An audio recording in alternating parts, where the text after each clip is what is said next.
সুপ্রিয় শিক্ষার্থীবৃন্দ, আশা করি তোমরা সকলে ভালো আছো। কিশোর বাদনের প্ল্যাটফর্ম থেকে যুক্তিবিদ্যার ক্লাসে আমি মোহাম্মদ জামশেদুর রহমান তোমাদের সকলকে স্বাগত জানাচ্ছি। সুপ্রিয় শিক্ষার্থীবৃন্দ, শীতের বেশ কিছুদিন ছুটির পরে আবার আমরা হাজির হয়েছি আমাদের যুক্তিবিদ্যার ক্লাসে। অনেকদিন পরে তোমাদের সাথে দেখা হচ্ছে। তো আশা করি তোমরা ভালো সময় কাটিয়েছো, শীতের রস খেয়েছো কিংবা আরো শীতের পিঠা খেয়েছো, অনেক আনন্দে ছিলে। আবার মজা করে আবার আজকের ক্লাসেও আমরা সকলে ক্লাস শুরু করতে পেরেছি, এই জন্য মহান সৃষ্টিকর্তার কাছে শুকরিয়া জানাচ্ছি, ভালোভাবে আমাদের ক্লাস শুরু করতে পেরেছে। তো সকলে তোমাদের ফ্রেন্ডদের সাথে শেয়ার করে দাও যে যুক্তিবিদ্যা ক্লাস শুরু হয়ে গিয়েছে, আর নিজেরাও খাতা কলম নিয়ে বসে পড়ো। আশা করি আগের পড়াগুলো কিছুটা মনে আছে। আমরা কোন অধ্যায়ে পড়ছিলাম সেটা মনে আছে কিনা তোমাদের? আমরা হচ্ছে যে যুক্তিবিদ্যার প্রথম অধ্যায় পড়ছিলাম, প্রথম পত্রের তৃতীয় অধ্যায় পড়ছিলাম। যে প্রথমে এই যে অধ্যায়টি শুরু করেছিলাম সেটা হচ্ছে তৃতীয় অধ্যায়, এবং এই তৃতীয় অধ্যায়ের আমরা যুক্তির উপাদান অধ্যায়টি পড়ছিলাম, যুক্তির উপাদান। ওকে, তো তোমরা যারা যেখান থেকে জয়েন করে ফেলেছো জানিয়ে দাও অনেকদিন পরে কেমন আছো, একটু লিখে দাও যে কেমন আছো সবাই, আমি একটু দেখে নিচ্ছি। তার আগে আমরা অধ্যায়টির নামটা বলে নিই যে আমরা যুক্তির উপাদান অধ্যায়টি শুরু করব, তাই না? তো যুক্তির উপাদান অধ্যায়টিতে আমাদের যে টপিক রয়েছে, যুক্তির উপাদানে আমাদের যে টপিকগুলো রয়েছে তার মধ্যে প্রথম যে টপিক আমরা পড়েছিলাম সেটি হচ্ছে যে শব্দের সাথে পদের পার্থক্য, আর পদের মধ্যে যে জাতার্থ এবং ব্যক্তার্থের হ্রাস বৃদ্ধির যে সম্পর্ক সেটি আমরা পড়েছিলাম। আমি যেটা করেছিলাম যে একটা ছুটির মধ্যে একটা ক্লাস নিয়ে ফেলেছিলাম। তোমরা সকলে সেই ক্লাসটি করেছো কিনা বা দেখতে পেরেছো কিনা জানি না, অনেকে ক্লাস করেছিল অনেকে করনি।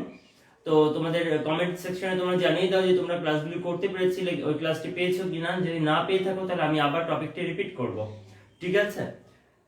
তো আজকে আমরা যুক্তির উপাদান অধ্যায়ে তৃতীয় অধ্যায়ে আমরা সরাসরি পদের প্রকারভেদে চলে আসব।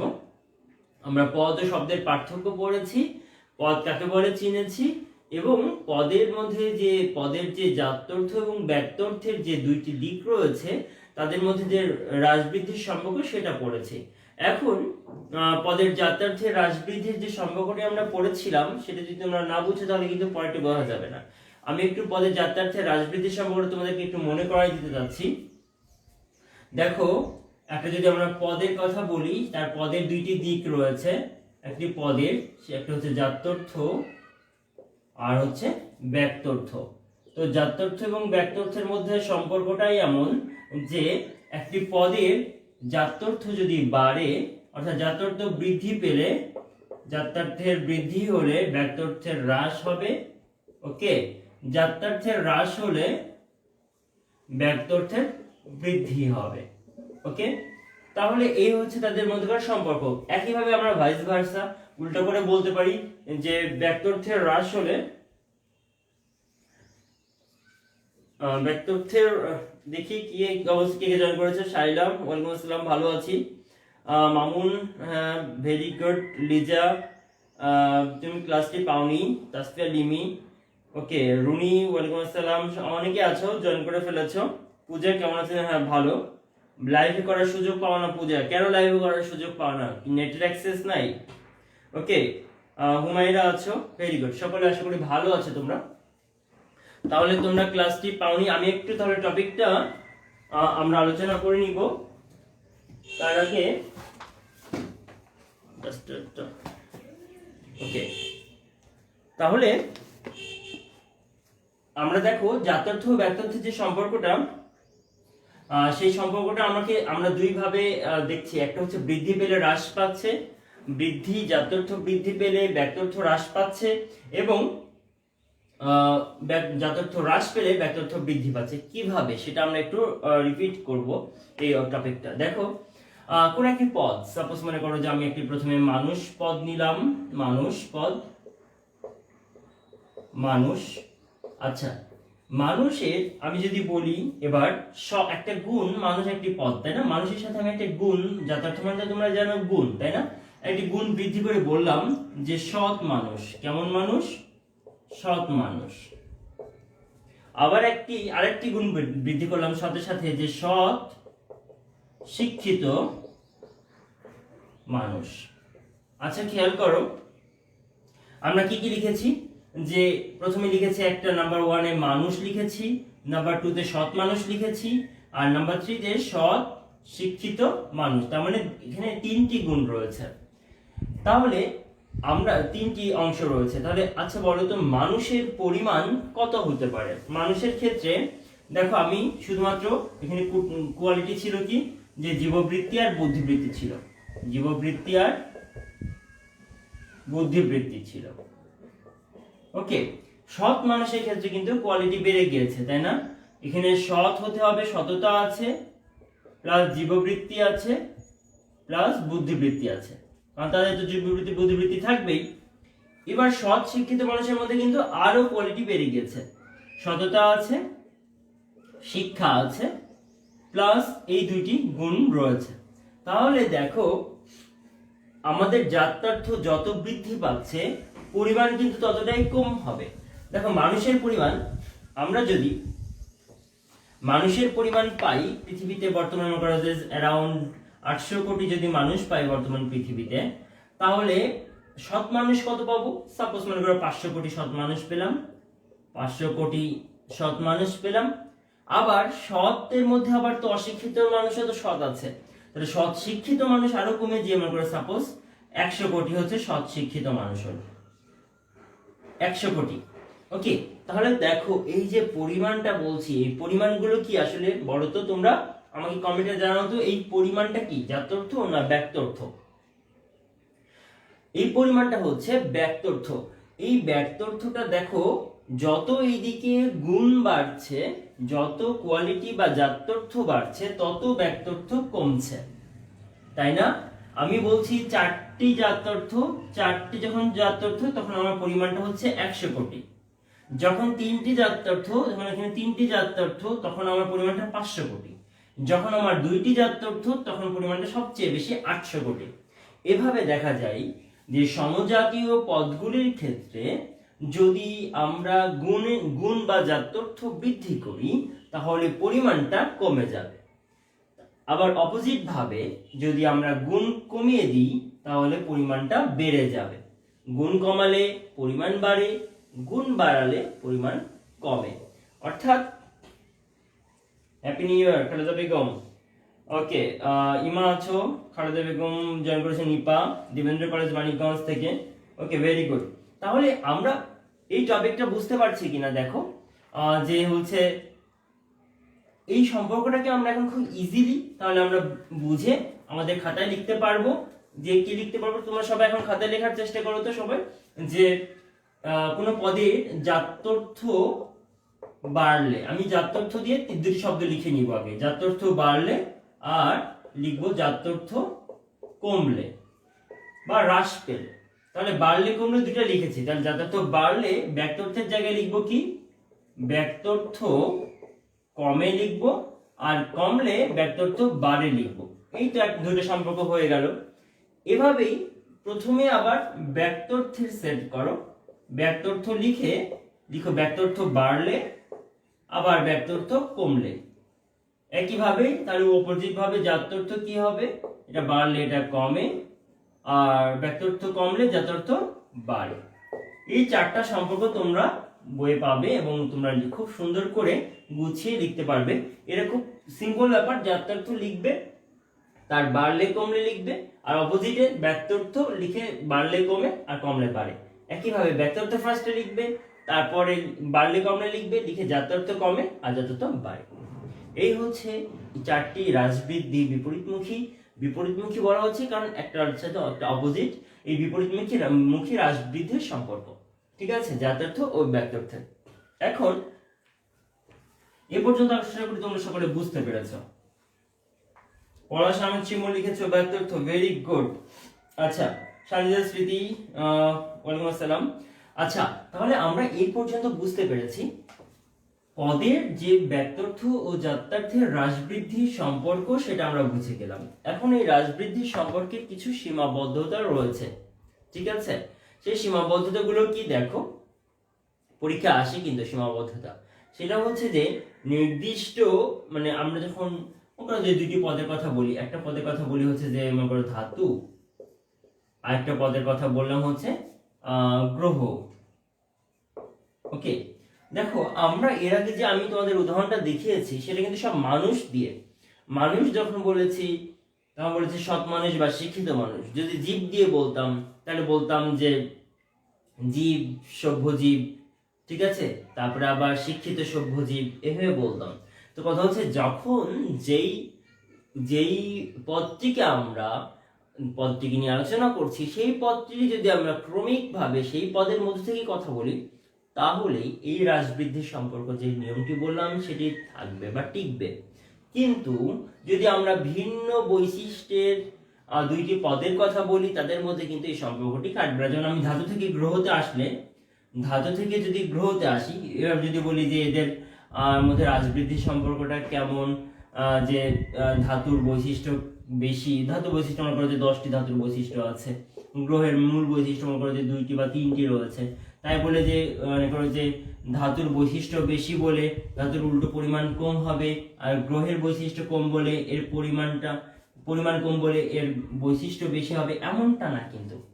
মানে ব্যাপারটা হচ্ছে ধাতু আর গ্রহের মধ্যে আমরা কিন্তু ওই সম্পর্কটাকে এস্টাবলিশ করতে পারবো না।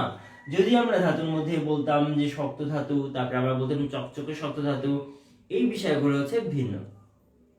একই অর্থাৎ আমরা বলতে যাচ্ছি একই ধরনের পদার্থ যেগুলোকে আমরা ক্রমিকভাবে সাজাতে পারি, যেগুলো একটি পদকে কেন্দ্র করে তার আশেপাশের কোয়ালিটি বাড়িয়ে যখন আমরা সেই পদটিকে সাজাই, সেই ক্ষেত্রে আমরা পদের জাত্যার্থের বা ব্যক্তার্থের হ্রাস বৃদ্ধির সম্পর্কটিকে প্রয়োগ করতে পারবো। কিন্তু যদি দুটি ভিন্ন বা একাধিক ভিন্ন বৈশিষ্ট্যের টোটালি ভিন্ন পদকে আমরা কিন্তু এই পদের জাত্যার্থের ও ব্যক্তার্থের হ্রাস বৃদ্ধির সম্পর্কের নিয়মের মধ্যে আনতে পারবো না। ঠিক আছে, এটা একটু মাথায় রাখতে হবে। প্রথম সীমাবদ্ধতা, তাহলে এটা একটা কি সীমাবদ্ধতা, আমাদের এই নিয়মটি খাটছে না এইসব ক্ষেত্রে। ওকে, আবার অনেক সময় দেখা যায় কি পদের ব্যক্তার্থ বৃদ্ধি হয়েছে, পরিমাণ বৃদ্ধি পেয়েছে, কিন্তু জাত্যর্থ একই আছে। আচ্ছা, যেমন মনে করো যে যদি গ্রহের সংখ্যা, সাপোজ মনে করো যে নতুন একটা গ্রহ আবিষ্কৃত হলো হঠাৎ করে, বা আরো 2টা গ্রহ আবিষ্কৃত হলো, দিয়ে গ্রহের সংখ্যা হয়ে গেল, সংখ্যা মনে করো সাপোজ 13টি হয়ে গেল সাপোজ, ঠিক আছে, তাহলে গ্রহের সংখ্যা যদি 13টি হয় কিংবা 10টি হয় কিংবা 12টি হয় বা 7টি হয় কমে, যাই হোক না কেন, গ্রহের সংখ্যা হ্রাস বৃদ্ধির ফলে গ্রহের কি জাত্যর্থ বা গুণ কি বৃদ্ধি বা হ্রাস পাবে? কখনোই না।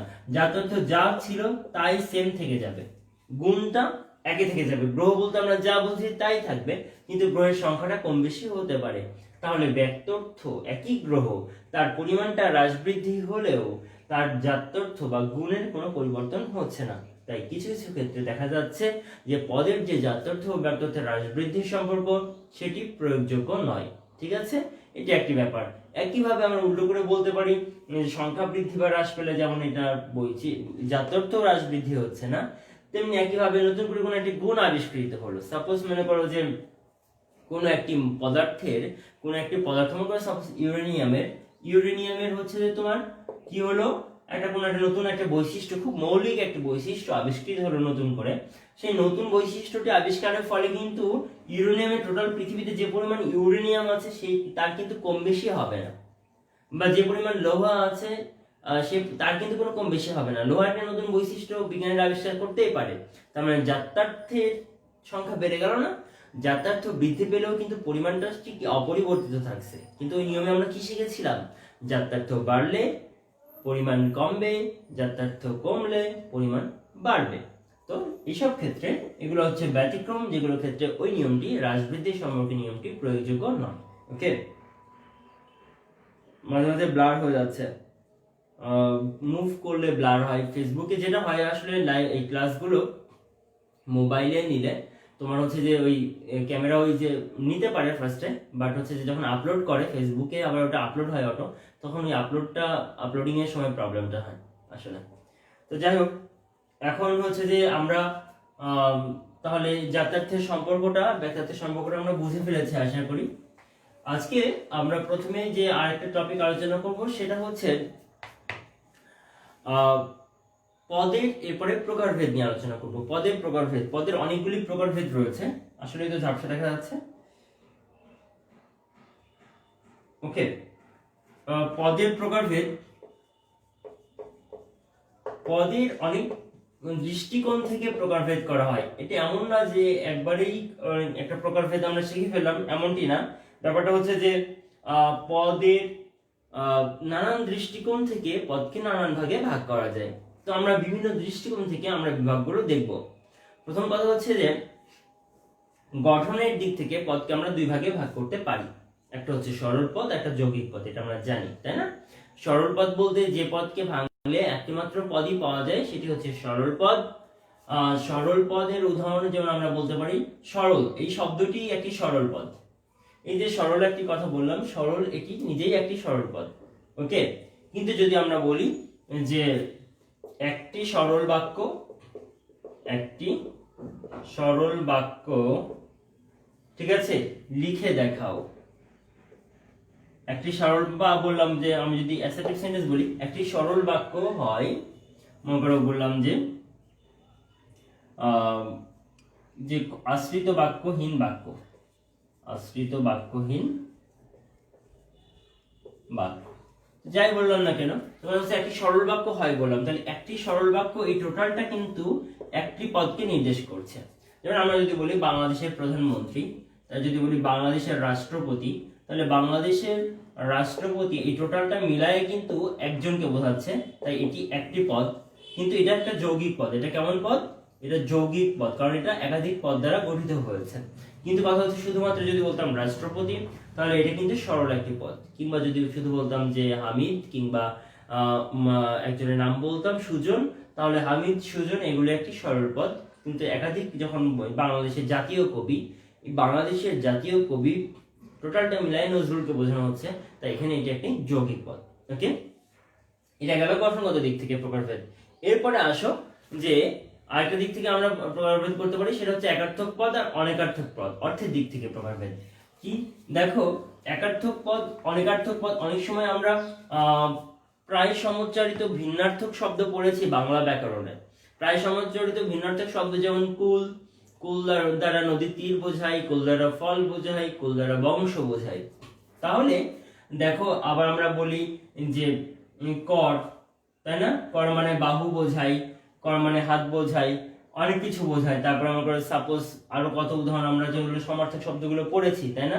কুল দ্বারা আমরা এখনই কুল বলছি, কুল দ্বারা কখনো বলছি তীর, কখনো বলছি ফল, কখনো বলছি বংশ।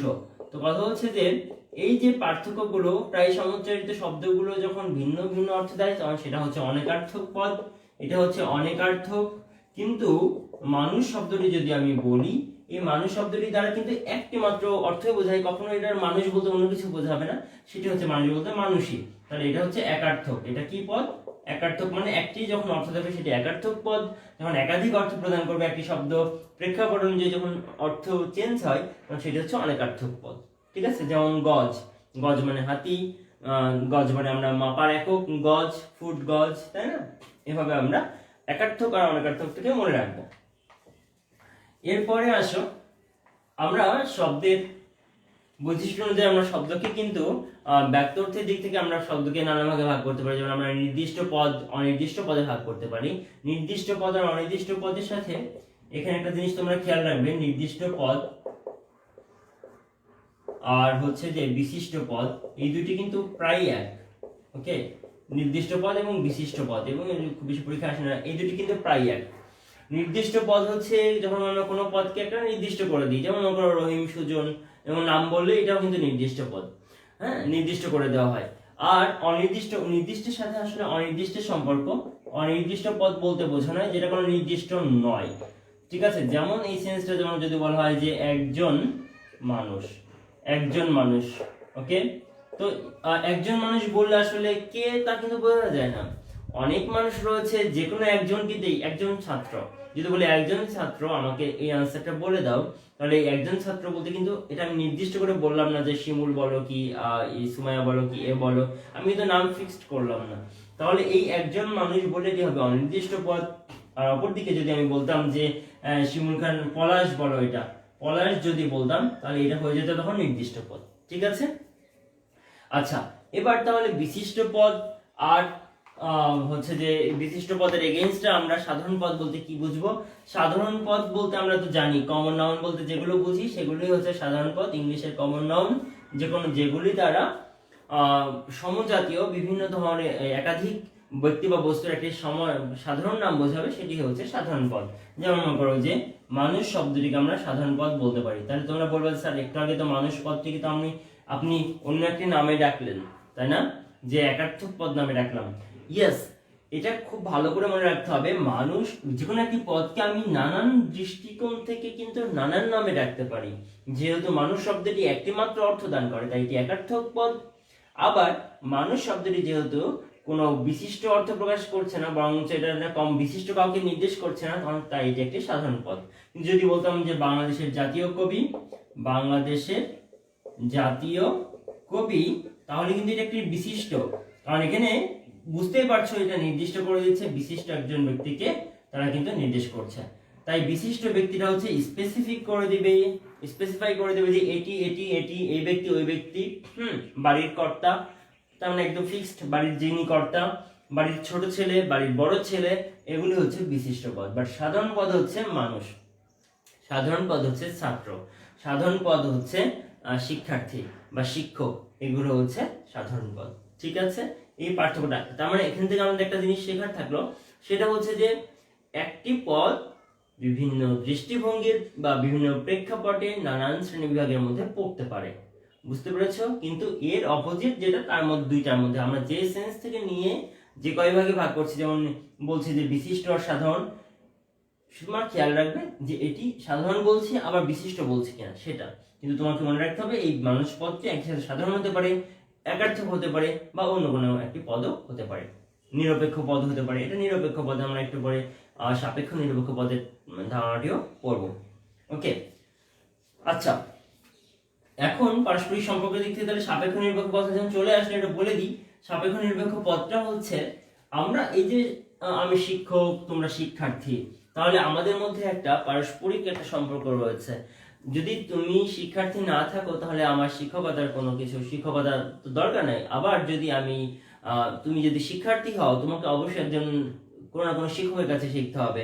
সেটা বাবা মা হতে পারে, সেটা প্রকৃতি হতে পারে, বাট একটা তোমার শিক্ষক লাগবে। দ্যাট মিনস শিক্ষার্থী এবং শিক্ষক এই দুইটি ওয়ার্ড কিন্তু পরস্পরের উপর মিনিংটার জন্য পরস্পরের উপর ডিপেন্ড করে। বাবা কখনো কেউ হতে পারবে যদি সন্তান না হয়? সন্তান হলে তারপর না তাকে বাবা বলবে। তার মানে বাবা শব্দের মিনিংটা কিন্তু এই সন্তানের উপর ডিপেন্ড করছে। সন্তান আছে, বাবা বলতে কিন্তু আমরা বুঝবো সন্তান আছে। স্বামী বলতে বুঝবো তার একজন স্ত্রী আছে, স্ত্রী বলতে বুঝবো তার একজন স্বামী আছে। দ্যাট মিনস এই সম্পর্কগুলো বা এই সম্পর্ক প্রকাশক শব্দগুলো, এগুলো হচ্ছে সাপেক্ষ শব্দ। কেমন শব্দ? সাপেক্ষ শব্দ। মনে থাকবে, কারণ এরা একটার উপর অন্যজন নির্ভরশীল। কিন্তু মানুষ যে পদটির কথা বলেছে, মানুষ কিংবা বই কিংবা কলম, এই বই, কলম, মানুষ, এই যে শব্দগুলো, এই পদগুলো, এগুলো কিন্তু যেমন সাধারণ পদ তেমনি এগুলো নিরপেক্ষ পদ। এগুলো কি পদ? নিরপেক্ষ। আমরা দেখো এগুলোকে একার্থক বলতে পারি, এগুলোকে সাধারণ পদ বলতে পারি, এগুলোকে নিরপেক্ষ পদ বলতে পারি, আবার এগুলোকে অসমষ্টিবাচক পদ বলতে পারি, তাই না? অসমষ্টিবাচকটাতে আসছি, আগে নিরপেক্ষটা বুঝি। এটা যেহেতু মানুষ শব্দের অর্থ বোঝার জন্য আমার অন্য কোনো কিছুর সাথে ডিপেন্ড করতে হয় না। মানুষ বললে মানুষ বুঝি, বই বললে বই বুঝি, কলম বললে কলম বুঝি। কিন্তু কথা হচ্ছে যে বাবা বললে অবশ্যই তার একটা সন্তানের সাথে, সন্তান না থাকলে বাবা হবে না, স্টুডেন্ট না থাকলে টিচার হবে না। এই জন্য এগুলো হচ্ছে সাপেক্ষ শব্দ। ঠিক আছে, এই গেল। আশা করি তোমরা বুঝতে পারছো। এই তো শিমুল লিখে দিয়েছে শিক্ষক শিক্ষার্থী সাপেক্ষ পদ। Very good. রাজা প্রজা, হ্যাঁ ঠিক আছে শিমুল, ভেরি গুড, ভালো আনসার করছে। আচ্ছা, বোর্ডে বেশি সমস্যা হচ্ছে, আমি ফিক্সড করে দিয়ে এসেছি, একবার দিয়ে আসলাম তারপর। আচ্ছা, এরপরে আসো, আমি মুছে দিচ্ছি, দেখি একটু লাইট বাড়ানো যায় কিনা। আচ্ছা, এরপরে আসো, আমরা যদি আরেকটা দিক থেকে ভাগ করি, সেটা হচ্ছে যদি আমরা জাত্যার্থের দিক, এটা খুব গুরুত্বপূর্ণ, কিন্তু এটা পরীক্ষা আসে। জাত্যর্থের দিক থেকে, জাত্যর্থ প্লাস ব্যক্তর্থটাও লিখতে হবে, তাছাড়া আসলে মিনিংটা ফিল হবে না ব্যক্তর্থ বিবেচনায়। আচ্ছা, যদি কোনো পদের এই দুইটি থাকে, জাত্যর্থ থাকে, ব্যক্তর্থ থাকে, তাদেরকে আমরা বলবো জাত্যর্থ পদ। সবাই মুখে যে যেখানে আছে একটু উচ্চারণ করো, জাত্যর্থ। এই লাস্টে কিন্তু একটা ক বলেছি, লাস্টে কিন্তু আমি ক উচ্চারণ করেছি, জাত্যর্থক পদ। ওকে, সো জাত্যর্থক মানে কিন্তু জাত্যর্থ না, শুধু জাত্যর্থক মানে হচ্ছে যেই পদের একই সাথে ব্যক্তর্থ এবং জাত্যর্থ উভয় থাকে তারা হচ্ছে জাত্যর্থক পদ, নাম্বার 1। আর একটা হচ্ছে অজাত্যর্থক পদ। তোমরা অ শব্দ শুনেই বুঝে ফেলেছো নিশ্চয় যে এটা আসলে কেমন হবে। অ মানে নেগেটিভ, অর্থাৎ যার দুইটি গুণই নেই সেটাই হচ্ছে অজাত্যর্থক পদ। যেমন মনে করো সততা, সততা, ভীরুতা, কাপুরুষতা। তো এই ভীরুতা, সততা, কাপুরুষতা এই শব্দগুলোর কিন্তু কোনো পরিমাণ কোনো ব্যক্তর্থ নেই, এদের কোনো ধরা ছোঁয়া যায় না, এদেরকে গোনা যায় না। সততাকে তুমি গুনতে পারবে না, ভীরুতা কাপুরুষতাকে তুমি গুনতে পারবে না, দেশপ্রেমকে তুমি গুনতে পারবে না। এগুলো হচ্ছে ইনার্স ব্যাপার, তাই না? তাহলে এগুলো হচ্ছে অ্যাবস্ট্রাক্ট। তো তাহলে যেগুলো গোনা যায় না, যেগুলো মানে বিমূর্ত, সেগুলোকে আমরা বলবো, যেহেতু তার একটা ব্যক্তর্থ নেই, শুধুমাত্র গুণ রয়েছে, তাই সেগুলো অজাত্যর্থক। আবার যদি এমন হয়, যেমন আমি একটা নাম বললাম, মনে করো সাপোজ তোমার এখান থেকে একটা নাম সিলেক্ট করে নিই, আমি দেখি। ওকে, আমি নাম বললাম মনে করো সাপোজ তাসফিয়া লিমি। তাসফিয়া লিমির নাম বললাম মনে করো লিমি।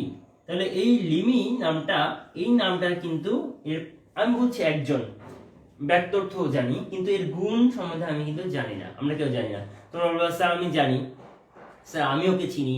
আইজন বলবে স্যার আমি ওকে চিনি, ওর এই বৈশিষ্ট্য। কিন্তু বেসিক যে যথার্থ বলতে মৌলিক যে গুণ, সেটি এমন একটি গুণ হতে হবে যেটি সবকিছু থেকে ওকে পৃথক করবে, এটা সম্ভব নয়। এই জন্য এই মানুষের ব্যক্তিবাচক যে প্রপার নাউনগুলো, সেইগুলো হচ্ছে যে সবই অযথার্থক পদ, অর্থাৎ তাদের পরিমাণ আছে কিন্তু গুণ নাই। আবার অ্যাবস্ট্রাক্ট মানে বারবার অ্যাবস্ট্রাক্ট বলছি তোমাদের বোঝা সহজের জন্য, বিমূর্ত কথাটা বললে আসলে মাথায় ঢোকে না। বিমূর্ত যে বিষয়গুলোই, সেগুলোর আবার কি নাই, ব্যক্তর্থ নাই। তার মানে এদের কোনো না কোনো একটা কিছু নাই, তাই এটি অজাত্যর্থক পদ। আর যার দুইটি রয়েছে সেগুলো হচ্ছে জাত্যর্থক পদ, যেমন মানুষ। তাহলে আবার দেখো মানুষ শব্দটি কতগুলো বৈশিষ্ট্য যাচ্ছে, তাই না? সবগুলো বৈশিষ্ট্যের উপর ডিপেন্ড করছে। এই হচ্ছে একটা সেন্স। এরপর আসো গুণের দিক থেকে। গুণের দিক থেকে ভাগ করলে আমরা বস্তুবাচক এবং গুণবাচক পদ বলতে পারি। একইভাবে আমরা সততার কথাটা বলে আসলাম, যেমন সততা, এই সততা পদটি দেখো এটা একটি গুণবাচক পদ, আমরা জানি। সো সিম্পলি এটা একটা গুণবাচক পদ। আর যদি বলি বই, তাহলে বই কোনো গুণ বোঝায় না, বই একটা বস্তুবাচক পদ, এটি একটি বস্তুবাচক পদ। তাহলে বস্তুবাচক পদ বলতে আমরা বুঝবো যে পদগুলি দ্বারা শুধু কোনো বস্তুর নাম বোঝায়, সেটি হচ্ছে বস্তুবাচক পদ। যে পদগুলো দ্বারা গুণের নাম বোঝাবে, সেটি হচ্ছে গুণবাচক পদ। সিম্পল, তাই না? আচ্ছা, আমরা সদর্থক, নয়ার্থক আর ব্যাহতার্থক শব্দের কথা কিন্তু বলিনি। এটা কিন্তু খুব গুরুত্বপূর্ণ। আমরা যেমন জাত্যার্থক আর অজাত্যার্থকটা বললাম, কিন্তু গুরুত্বপূর্ণ, মনে রাখতে হবে। একার্থক, অনেকার্থক মনে রাখতে হবে। আমরা এখন আরেকটা গুরুত্বপূর্ণ বলবো, সেটা হচ্ছে সদর্থক, নয়ার্থক আর হচ্ছে ব্যাহতার্থক। তার মধ্যে আমি ব্যাহতার্থক শব্দটাকে আগে লিখতে চাচ্ছি, কারণ এটা খুবই গুরুত্বপূর্ণ, এটা পরীক্ষায় প্রায় আসে, ব্যাহতার্থক পদটি। ঠিক আছে, তো ব্যাহতার্থক পদটি দেখো কি জিনিস, আগে আমরা সদর্থক নয়ার্থক বুঝে চলে আসলে এটা সহজ হয়ে যাবে। সদর্থক নয়ার্থকে দেখো, সদর্থক পদ বলতে যে পদগুলো দ্বারা কোনো একটি বস্তুতে বা কোনো কিছুতে কোনো গুণের উপস্থিতি বোঝায়, সেটা হচ্ছে সদর্থক। যেমন যদি আমরা বলি যে মিষ্টি, মিষ্টি, তো এই মিষ্টি শব্দটি কিন্তু একটা সদর্থক পদ, কারণ এটি দ্বারা একটা গুণের উপস্থিতি বোঝাচ্ছে, যে মিষ্টতা গুণটি রয়েছে এর মধ্যে। নয়ার্থক পদে কি, সেই কোনো একটা গুণের অনুপস্থিতি বোঝাবে। যেমন আমি যদি বলি যে আমরা বাংলা শব্দে উপসর্গ পড়েছি, উপসর্গে যেগুলো অ, তারপরে নি, নির, তারপরে বি, এইগুলো দ্বারা সাধারণত সবসময় নেগেটিভ নেগেটিভ অর্থ বোঝায় এবং অভাব বোঝায়। এই অর্থ শব্দগুলি সবই হচ্ছে নয়ার্থক শব্দ। যেমন মনে করো যে অজানা, যেমন অজানা, তো জানা নাই যা, মানে ব্যাপারটা নেগেটিভ অর্থ বোঝাচ্ছে, নয়ার্থক অজানা। তারপরে মনে করো যে তারপরে বললা যে হাভ হাতে, হাভ হাতে, এই যে ব্যাপারগুলো, তাই না, এগুলো সব হচ্ছে যে নয়ার্থক শব্দ হিসেবে ব্যবহৃত হবে। আর ব্যাহতার্থক শব্দটা খুব মজার। মজার বলতে মানে ব্যাপারটা হচ্ছে যে কোনো একটি শব্দে কোনো এক দ্বারা এমন শব্দ কিছু রয়েছে যেগুলি দ্বারা আসলে বোঝা যায় যে তার একটা ডিফেক্ট রয়েছে বা কোনো একটি গুণ থাকার কথা ছিল বাট নেই। যেমন অন্ধ, বোবা, কানা। দেখো অন্ধ, বোবা, কানা, কোনো একজন কেউ যদি অন্ধ হয়ে যান, তো আসলে তো মানুষ মানেই চোখের আলো থাকে। এখন সৃষ্টিকর্তা কারো কারো হয়তো চোখের আলো কেড়ে নেন, কারো অ্যাক্সিডেন্ট হতে পারে, দিয়ে তিনি অন্ধ হয়ে গেলেন। কিন্তু অন্ধ বলতে আসলে আমরা কি বুঝি? যে একজন মানুষ যার চোখের আলো থাকার কথা ছিল কিন্তু আসলে এখন চোখের আলো নেই, সে জন্ম থেকে হতে পারে বা অ্যাক্সিডেন্টে হতে পারে। কিন্তু অন্ধ বলতে আমরা কি কোনো একটি গুণের উপস্থিতি থাকার কথা ছিল কিন্তু না থাকলে আমরা এই অন্ধ শব্দটা ইউজ করি, বোবা শব্দটা ইউজ করি, তাই না? এটা আমরা কিন্তু পাথরকে বোবা বলি না, পাথরকে বোবা বলি না, কারণ পাথরের আসলে মানুষকে বোবা বলি, তাই না? তো ব্যাপারটা হচ্ছে এমন যে আমরা কেন বলছি যে এর মধ্যে গুণের উপস্থিতিটা থাকা কাম্য ছিল কিন্তু সেই গুণটা পাওয়া যাচ্ছে না, তাই এটি হচ্ছে ব্যাহতার্থ পদ। ওকে, আমরা এগুলি মনে রাখবো। আচ্ছা, এরপরে আরেকটা ব্যাপার হচ্ছে যে একটা লাস্ট পদের প্রকারভেদ তোমাদেরকে দেখাবো। একটু দ্রুত যাচ্ছি কারণ অনেকগুলো প্রকারভেদ ছিল। একটা হচ্ছে বিপরীত পদ আর একটা হচ্ছে বিরুদ্ধ পদ। এই শব্দ দুটি কিন্তু আমাদেরকে বুঝতে হবে, বিপরীত আর বিরুদ্ধ।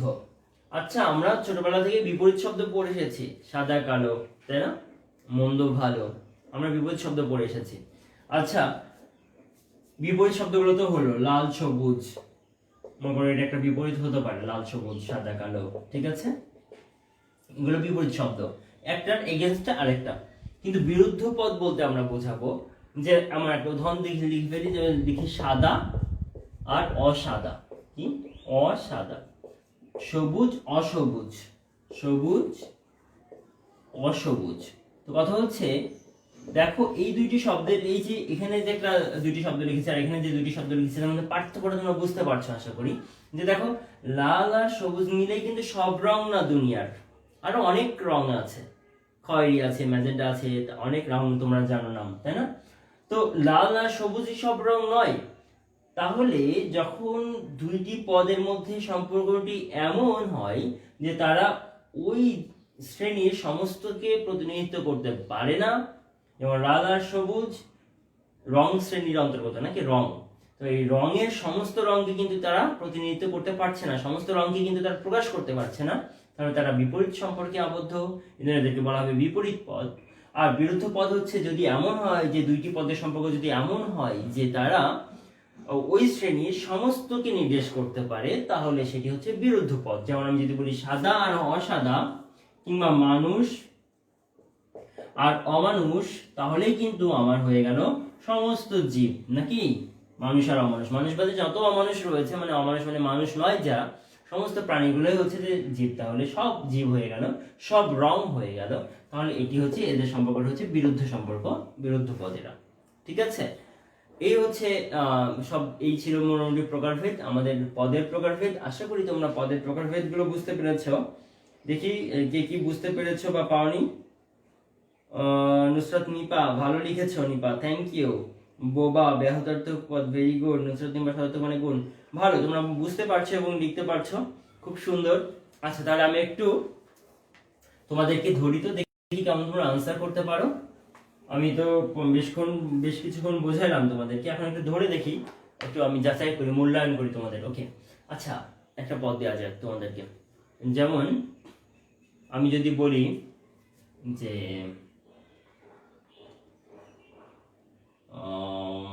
বললাম, আচ্ছা, স্ত্রী, ওকে, আচ্ছা, চেঞ্জ করে দিই ওয়ার্ডটা, সিম্পল অন্য একটা টপিকে দিই তোমাদেরকে। যেমন আমি যদি বলি যে কানা, বলো কানা কোন ধরনের পদ? এটা কি সদর্থক, নয়ার্থক, না ব্যাহতার্থক? বলো, এটা একটা কোশ্চেন তোমাদের জন্য।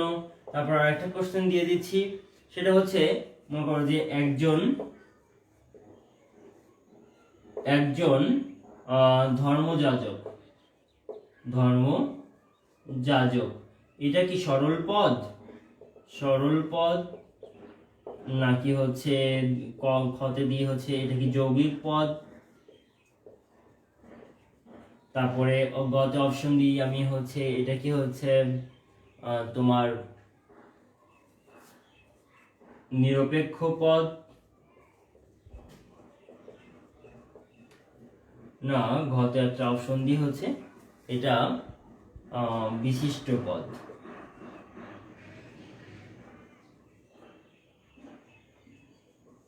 বিশিষ্ট পদ। বলো এখানে অপশন কি হবে আমাকে আনসার করে দাও। যাজক, যৌগিক পদ, very good, very good answer করেছো। কানা ব্যাহতার্থক পদ, রুনি ব্যাহতার্থক, ভেরি গুড। ওকে, তাহলে এই কোশ্চেন আনসার হয়ে গেল। লাস্ট আর একটা কোশ্চেন দিয়ে দেখি কেমন মনে আছে। বলো যে জাত্যর্থ পদের জাত্যর্থ কমলে ব্যক্তর্থ কি হবে? এই শূন্যস্থানে কি বসবে? বাড়বে, বাড়ে না কমে? বলো, এটা আমাকে বলে দাও কি হয় দেখি। তাহলে আমাদের দুইটা অংশ থেকে দুইটারই কোশ্চেন আনসার জানা হয়ে যাবে। হ্যাঁ, এই সাবজেক্টে আর কি আর কোনো ক্লাস নাই? হ্যাঁ, এই সাবজেক্টে আরো ক্লাস আছে, জানো তো নাই। আগের ক্লাসগুলো তোমরা ইউটিউবে পাবে। আগের যে আমরা চ্যাপ্টারগুলো পড়িয়েছি তুমি ইউটিউবে যদি সার্চ দাও যুক্তিবিদ্যার ক্লাস যুক্তিবিদ্যা কিশোর বাতায়ন বলে, বা টপিক লিখে তুমি যদি কিশোর বাতায়ন লিখে সার্চ দাও, তাহলে তোমার ইউটিউবে ক্লাসগুলো দেখতে পাবে। ঠিক আছে, আচ্ছা কি লিখেছো? শাম্মী হুমায়রা লিখেছো বারে, ভেরি গুড। বারে আনসার হয়েছে। যথার্থ কমলে, এই পলাশ আহমেদ শিমুল তুমি তো উল্টাপাল্টা লিখে ফেলেছো। শিমুল ভুল করেছো। যথার্থ কমলে ব্যক্তার্থ কমে না, আমি বলেছি বিপরীতমুখী সম্পর্ক, এটা কমলে এটা বাড়ে হবে। ওকে, নাইমা কি লিখেছো? নাইমাও ভুল লিখে ফেলেছো, কমে লিখেছো। No no no. Nusrat Nipa ঠিক লিখেছো, লিজা ঠিক লিখেছো আনসার। এবার ঠিক হয়েছে শিমুল, এবার বারে তুমি ঠিক লিখেছো। ব্যবধার্থক পদ যৌগিক। ওকে, ব্যবধার্থক পদ ফার্স্টের আনসারটা লিখেছো শান্তিদা স্মৃতি, ভেরি গুড, সঠিক আনসার লিখেছো। লাস্টের আনসারটা দ্রুত করে ফেলো সবাই, মিস্টেক হয়েছে। ওকে শিমুল, কোনো ব্যাপার না। তাহলে আশা করি তোমরা সকলে আজকের ক্লাসটি বুঝতে পেরেছো। আগামী কালের ক্লাসে আমরা এরপরে বাক্য এবং যুক্তি বাক্যের প্রকারভেদ এবং নেক্সট টপিক নিয়ে আলোচনা করব। তোমরা এই পর্যন্ত যে প্রকারভেদগুলো পড়লাম সেটা একটু ভালো করে বাসায় পড়ে রাখবে এবং একটু চর্চা করবে। আর যদি পারো একটু নোট করে ফেলবে ছোট ছোট করে, উদাহরণগুলো প্রত্যেকটি একটা করে উদাহরণ লিখে রাখবে, তাছাড়া কিন্তু মনে থাকবে না তোমাদের। ঠিক আছে, তোমরা বাসায় যেটা করতে পারো যে প্রত্যেকটা প্রকারভেদ খাতায় একটা চার্ট লিখে নিয়ে শুধু প্রত্যেকটা পাশে করে একটা করে উদাহরণ লিখে রাখবে, তাহলেই মনে থাকবে ইনশাআল্লাহ। ঠিক আছে, তাহলে এই পর্যন্ত আজকে ক্লাস রাখছি। তোমরা আগামীকাল আবার তোমাদের সাথে দেখা হবে, তোমরা ক্লাসে জয়েন করে ফেলবে ঠিক 12টার সময় ইনশাআল্লাহ ক্লাস হবে। সেই পর্যন্ত আমার জন্য তোমরা দোয়া করবে। তোমরা ভালো থাকবে, শুভকামনা রইল তোমাদের জন্য।